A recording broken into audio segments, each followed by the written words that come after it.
हाँ, आज हम बात कर रहे हैं, टॉपिक है dissolution of firm. Dissolution of firm का लेजर कैसे बनेगा? आपको 3 अकाउंट बनाने हैं, realisation account, partners capital account और कैश अदरवाइज बैंक अकाउंट। ध्यान में रखना, 3 ही अकाउंट बनेगा, रिलेशन अकाउंट, पार्टनर्स कैपिटल और कैश और बैंक अकाउंट। 3 के अलावा चौथा अकाउंट नहीं बनेगा। बट अगर इन केस क्वेश्चन में अगर आपको पार्टनर्स लोन दिया है, मान लीजिए 3 पार्टनर है एक्स वाई एंड जेड, तीनों में से किसी का भी लोन रहेगा तो आपको सेपरेटली लोन अकाउंट बनाना है, अदरवाइज कोई चौथा अकाउंट बनाने की कोई जरूरत नहीं है। एक्स वाई जेड को छोड़ के किसी और का लोन रहेगा तो आप यहाँ पे लायबिलिटीज में लिखेंगे। तो 3 अकाउंट बनाने, ये क्लियर है, relation, partners capital and cash और बैंक अकाउंट। ठीक है, उसके बाद आपको करना है क्या? आपका फर्स्ट स्टेप, आपके जितनी भी एसेट्स हैं जो आपके क्वेश्चन में बैलेंस शीट में एसेट साइड दी हुई हैं, वो सारे के सारे आपको यहाँ ट्रांसफर करने हैं। टू आप लिखेंगे sundry assets and under it वो जो एसेट्स में दिया है, building, machinery, furniture, debtor, stock, वो सब एसेट्स आपको यहाँ पे कॉपी करने हैं। ठीक है, इन सब की अमाउंट, मान लीजिए डेटर्स है, मशीनरी है, बिल्डिंग है,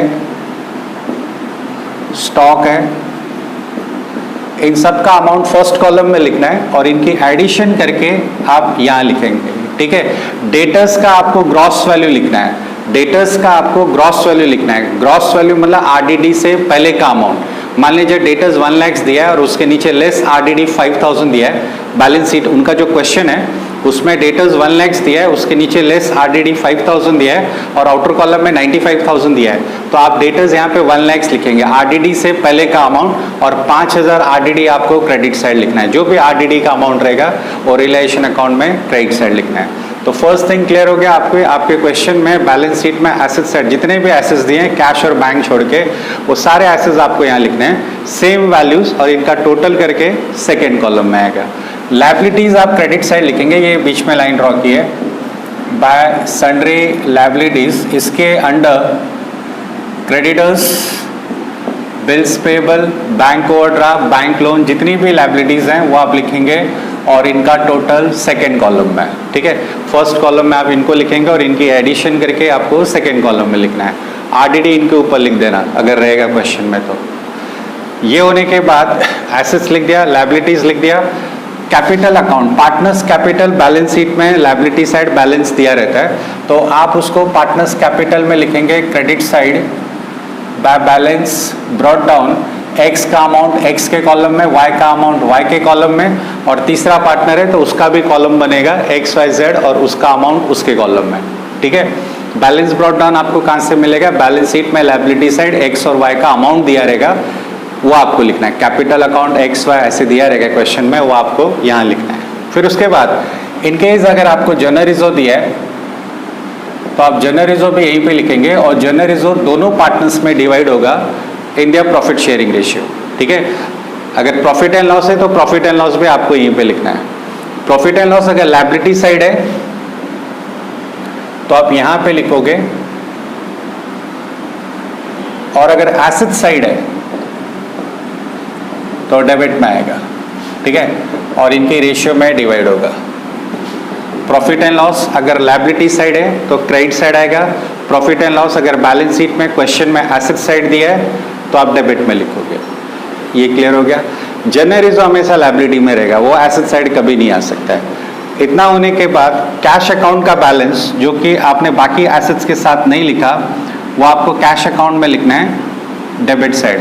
आप लिखेंगे टू बैलेंस ब्रॉट डाउन। इस पर कोई इश्यू? यहाँ तक क्लियर हो गया आपको।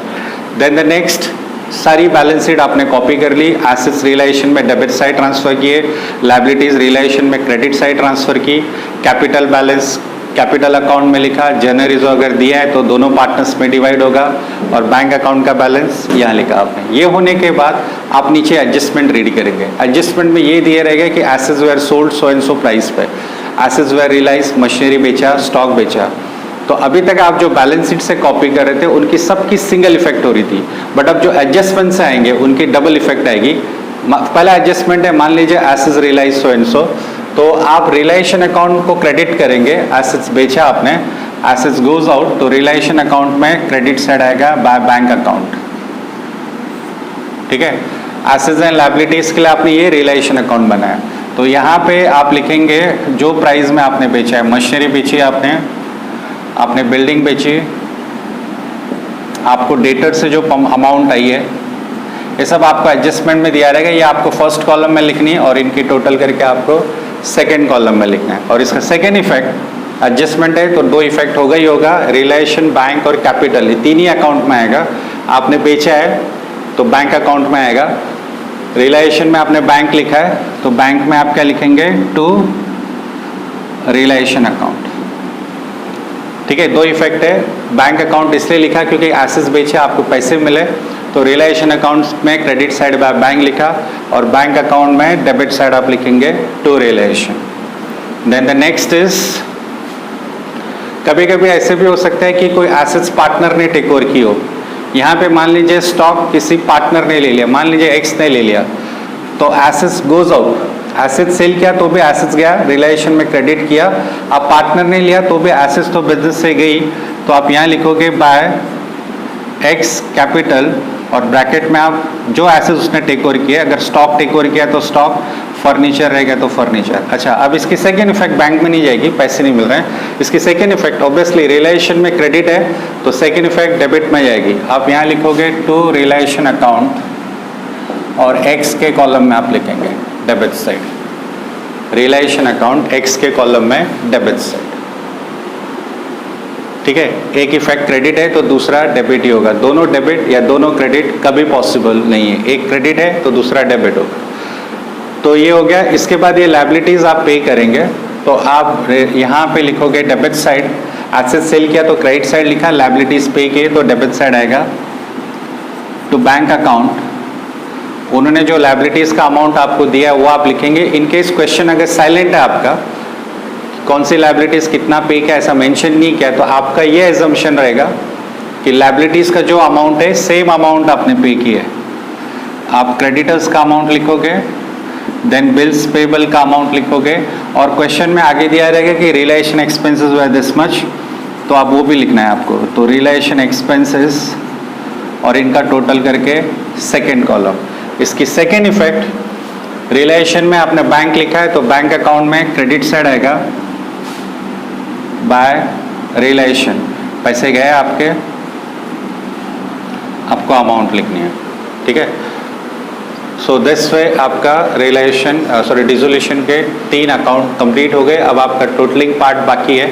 सबसे पहले आप रिलेशन अकाउंट क्लोज करोगे, रिलेशन का डिफरेंस जाएगा partners capital, capital account close करोगे, उसका डिफरेंस जाएगा बैंक और बैंक टैली होना चाहिए। तो कैसे करना है देखते हैं।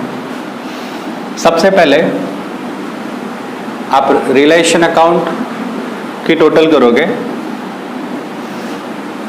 रिलेशन अकाउंट की टोटल करोगे, डेबिट साइड की टोटल हम करेंगे। मान लीजिए डेबिट साइड की टोटल 10 लाख है और क्रेडिट साइड की टोटल 6 लाख है।